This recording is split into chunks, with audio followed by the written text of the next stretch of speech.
Hello and welcome to the Refresh RFA701 body worn camera. So here we're going to show you the main device and the parts breakdown. You see it comes into a little box with a magnetic connection. So we introduce you here to the main recording device. We have some protection for the LCD screen. There's also some protection for the actual camera lens itself, which I'll try and take off as carefully as I can. Here we go. Put that to one side. We look inside. So we have a nice thick foam rubber packing box. We have the USB power charger, USB cable, very fit quality. We have the car charger, so we can plug it into our car for the USB charging. And of course we have the main clip. Okay, so there we go. So we'll put that to one side. And I'll show you here some optional parts that you could use. This is the HDMI cable. So we can have the HDMI output of the device, and we can record the OSD, so I can show you. The main purpose for the OSD is for the playback, so you can see it on a large screen. Additionally, there's an optional here, which is our rubber windscreen car adapter, and also here we have an optional cable for the camera. There's an external. Okay, so here we'll show you just the connectivity of the device. So the main unit, obviously the most prominent use would be to be worn. So you can see here, it's a very simple push down. It's a solid click. It's an adjustable bracket, and you can see it's like a very strong crocodile clip. And also it can actually turn, and it's a hard lock position ratchet. I seem to have turned the unit on. Okay, and to remove, you just push the little clip down the top and it's a release. The same for the car connection as well. You have a little clip and it just slides down, and you can see it locks in. And again, this has the ratchet, and the suction is an adjustable, and you can see that's ratchet again, which you can lock.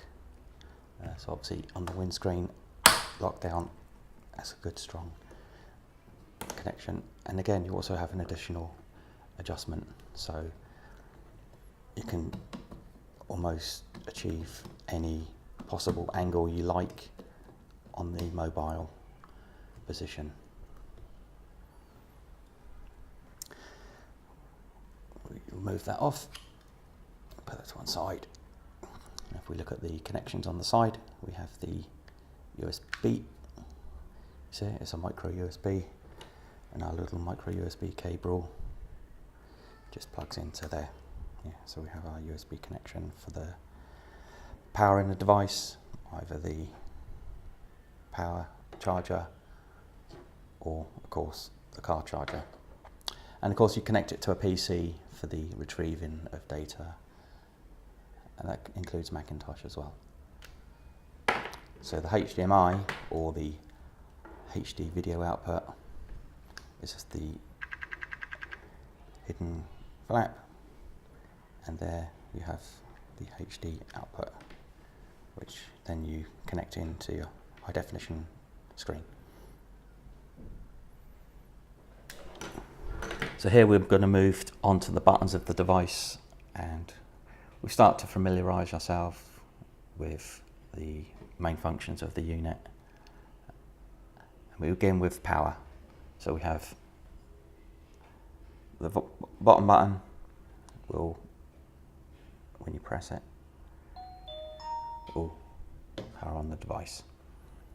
Of course, you're going to get a display from the camera. Again, holding is a power off. We return on.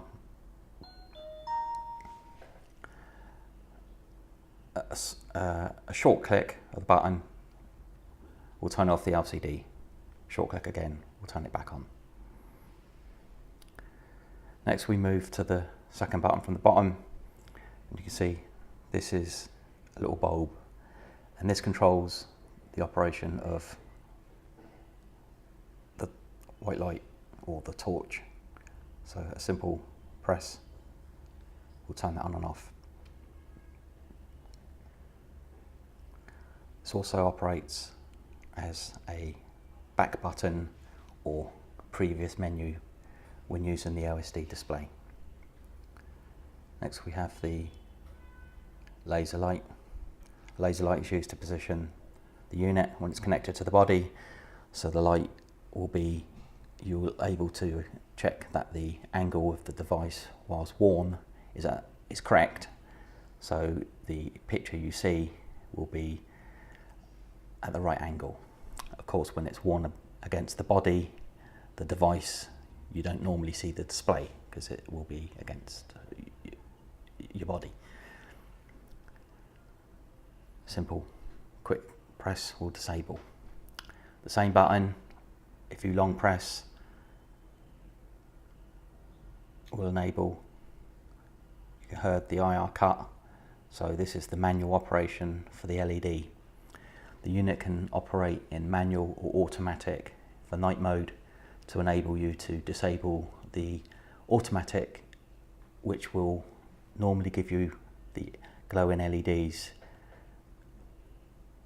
visual. That may not be desirable, so the manual operation will enable you to control that function. Long press again will disable that. Next we move to the audio. As soon as you press, this enters the audio recording mode. And visually on the OSD, you can see it will have the audio recording duration, and there's a little icon that has the little microphone as an operation. Press again, stops the audio recording. The button which normally doesn't get used unless you have a radio or PTT is the button here. We have no connection for a radio, so the push to talk obviously has no function unless the radio PTT cable is connected to the correct device. Onto the other side.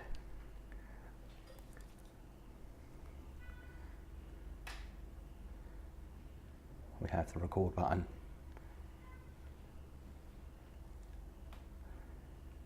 which when pressed invokes the record on the unit, and you see the LED status turns to red to say the unit is in recorded mode.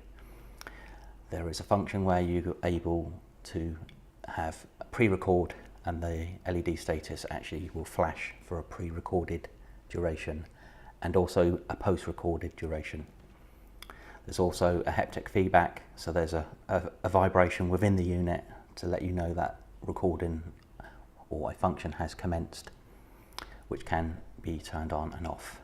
The same feature is available for the top LEDs,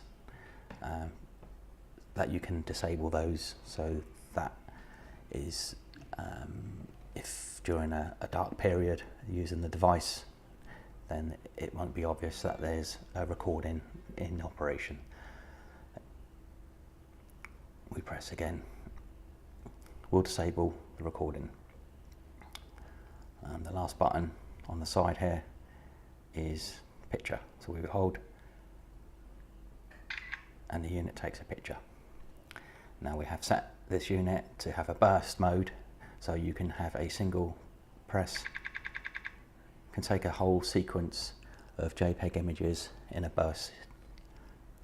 So there's a, continuously saved images on the storage. Now the OSD on the unit is invoked by pressing, you see these buttons here, 1, 2, 3. You have left, right, or up and down, and the middle button for enter. And the other button is the second from bottom, and that's for to go back. So we enter by pressing the right button. And what I'll do is I'll plug the HDMI cable so I can record the OSD so it's much more clearer. So I'll move now to the LCD screen. So it can be a bit more clearer. I've covered the lens just to let the screen be black so you can see a bit more clearly. You can see if I'm using the left, right buttons, and they allow me to have options at the top. Obviously we have the camera for pictures, and then there's the general tool configuration. And here we can see, you start with the camera and you're able to press the middle or the OK button, which allows you to make a selection on the device. And you can see there it has all the different recording resolutions and modes and frame rates. Obviously we use a 1080p default. And then the back button is the second from bottom right, which will go back the menu. And press again to go back. And you can press back, will actually then remove the operation. I'll quickly give you some information that you can see visually on the screen here. See, it's much more clearer. Starting from the top left, you have the recording. So that is the little camera icon glows red when it's in recording mode. The 9 hours 52 time shown there is actually how much space is available for recording on the unit at the current resolution. So if you're looking to record a particular amount of time or duration, you can change the frame rate, and the device obviously calculates how much recorded data is needed, and it will then retrospectively show you how much can be retained on the memory. Moving along from the time, you see the little icon that looks like a microphone. That indicates that with the video, the audio is in operation. Now on the OSD you can actually change that function. Audio is part of the record the settings on the unit, and you can see here we have mute recording. So if I enable that and go back out the menu, you'll see the icon will have a little red line through it to indicate there's no audio. So you can have just video only operation. Next to that obviously is the battery level. Now we move down to the bottom, and you can see there the DSJ is this is the name that's given to the device, which can be independently set for each user, as well as the device number, and that's used as part of the file names that's stored on the unit. Below that naturally is the time and the date. The time and date format can change for the respective regions of Europe and Asia's for the month, day, or day, month, year format. And obviously that's the current time. The time and date on the unit can't actually be set from the device. That is an administrative function that's only available via the PC application when you actually log into the device with the correct password. Next to that we have the little icon, and that's just showing us how much free space and the capacity of the space on the unit. And here you can see it 28.9 gigabytes. So this is sort of a 32 GB unit with very little recorded information.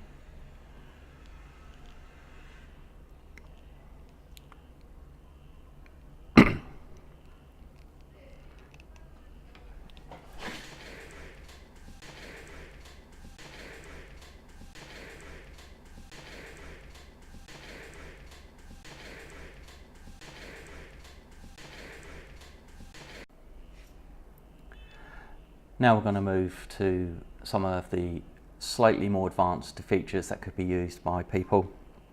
And we start with, we go to the OSD, and you notice entering the OSD, it remembers where you was last positioned. So I select the camera, if we go up, and I'll select pre-record. So default is off. So what we can do is we can enable pre-record to be on. Now what this will do is, as soon as the unit is actually turned on, it will start recording to a buffer, and that's a 30-second buffer, so the unit will actually always have the prior 30 seconds of recorded information stored on the device. So as soon as you actually hit the record, there is 30 seconds before recording. The same applies to post-record, and here you can see there's a post-recording duration time which you can specify. So when you actually manually record and stop recording, the recording event will still happen for this set duration. Where when you do that, the OSD display will give you a visual countdown of that time, so you know that the recording is still in operation. And if you chose the LED status to be on, that will also flash to show that the recording is still operational.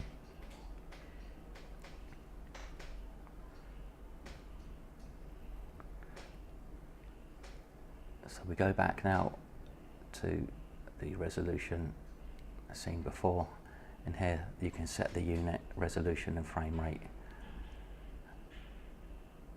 So if you wanted it in 720p, 60 frames, you just specify that, and then that's done. And when you go back to the menu now, you can see the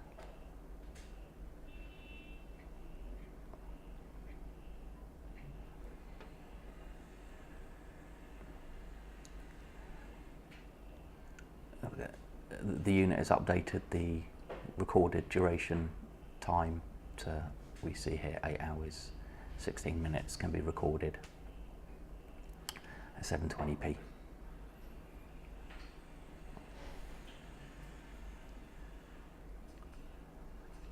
If we go to the snapshot, we had the unit set to snapshot mode, and you can see here burst. I was taking pictures, and you can change the burst rate up to 30 images. Burst rate is normally perhaps used whilst maybe for traffic control or faster moving objects that you want to guarantee at least 1 or 2 frames which are correctly in focus without motion blur, so you'll have a sharp image on the unit.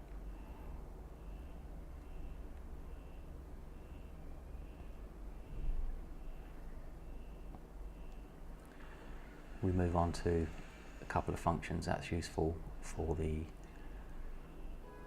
users, and we move down press button tone. The device itself has a tone for each button press which can optionally be turned off. I've turned it off on this unit because you have lots of movement of me showing you the unit, and you have lots of beeps. Here we have the IR cut for being automatic and manual. I've specified manual.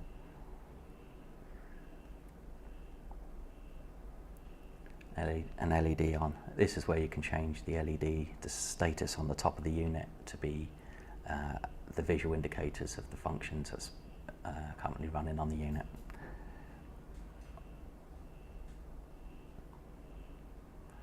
And here's the vibration mode. So that's the haptic feedback on the actual unit, or when you process an operation. It's very similar to mobile phones, have those, like the vibration. Here we have the date format modification, where you can change year, month, day display.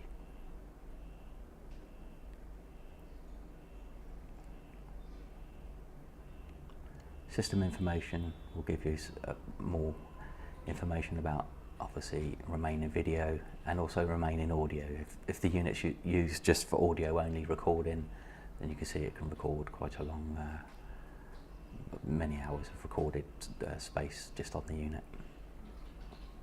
And here there's the percentage of the battery power, as well as some revision information on the actual device's software.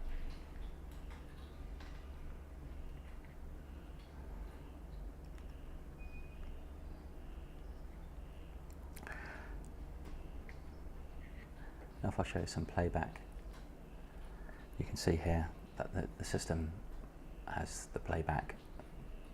We're seeing that obviously on the OSD from the unit's HD output, which is the preferred way because the 2-inch screen is very small. And here I'm selecting left and right, and I can select obviously different media, pictures, video or audio, and just selecting will allow you to then select up and down and press enter, and it will just do a playback. And you can press pause, and also there's the fast forward, rewind capabilities of the unit. Yep. So here's one last remaining feature that's not obvious to use, is you have the up and down or the left right buttons, and if you long press, you actually then invoke the unit to be a zoom, and you can see up to a digital zoom level can be done with the unit, and both left and all the right will allow you to have the zooming in and out digitally if you need to get close to an object for recording purposes. You see this unit is in recording mode.